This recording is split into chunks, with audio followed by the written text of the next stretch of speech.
Good afternoon, welcome to Advertising Week Europe with me, Andy Johnson. I'm delighted to welcome comedian Helen Lederer to the stage. Helen, thank you very much for popping in. Oh, it's You're lovely. also taking part in this panel later on this afternoon, talking about women and how far women have come in terms of the world of work in the creative world. Have things advanced for women in comedy, do you think? Well, that's quite an interesting question. They use the word narrative, which is quite a posh word. I don't know what narrative means. Me neither, I ignored it. Another, clever you.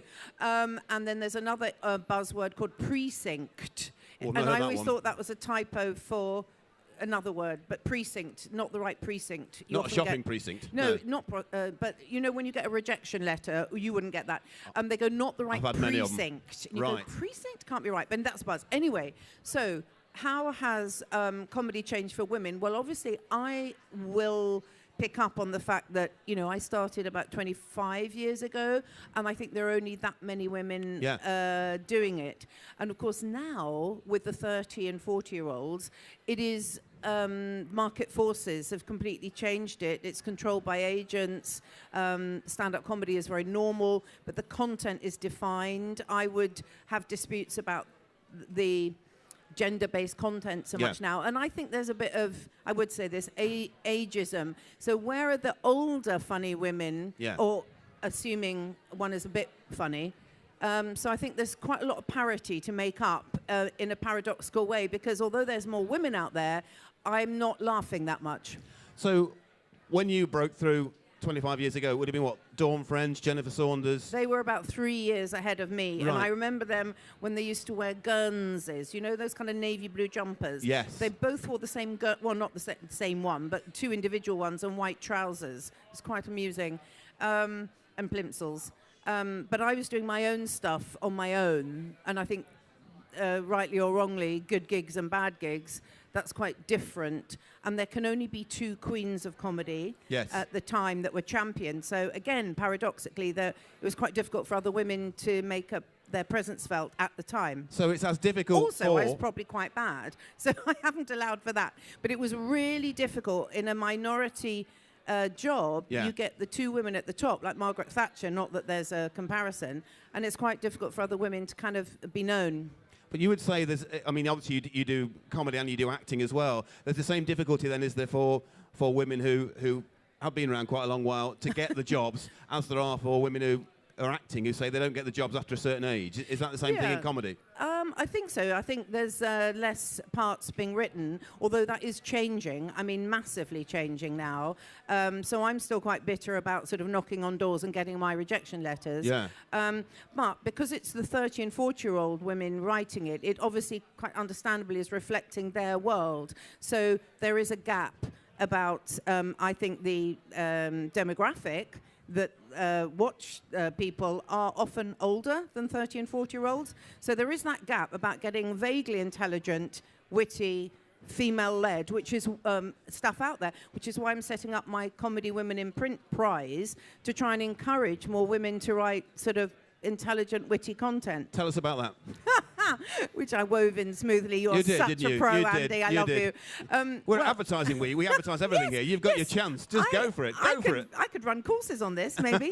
And, well, it's to put another prize alongside the plethora of male prizes, celebrating female comedy in the written word, not stand-up. It's a big difference. Stand-up's been catered for by all the male agents. This is about encouraging more women to write in a kind of powerful way and to be heard.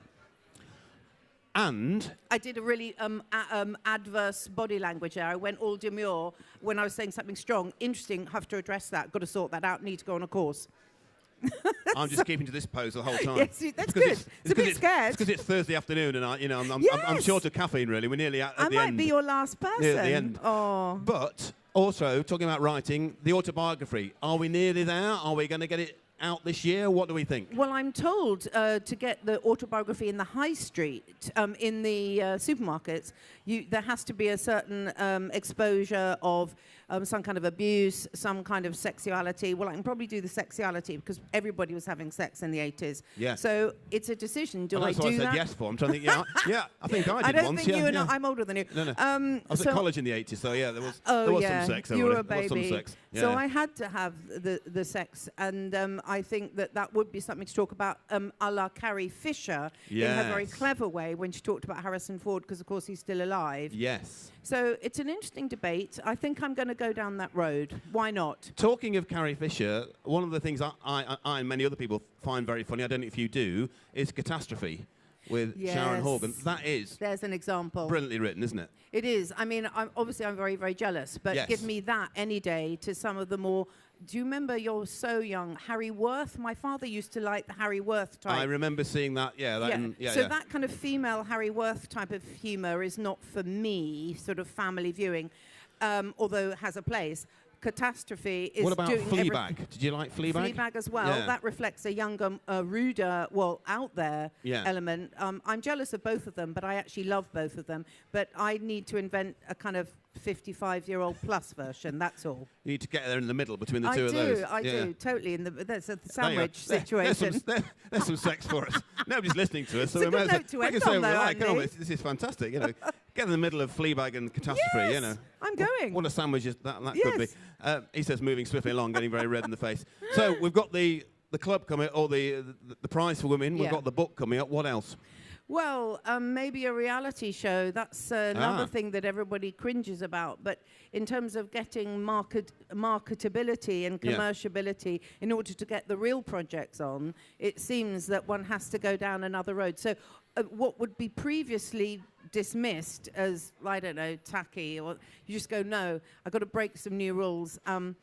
Watch this space. I hate it when people say that, but actually I haven't got that long left. And so I beg your pardon. You're looking all right to me. For God's sake, don't die me, will you? Come on. No, I'm not currently.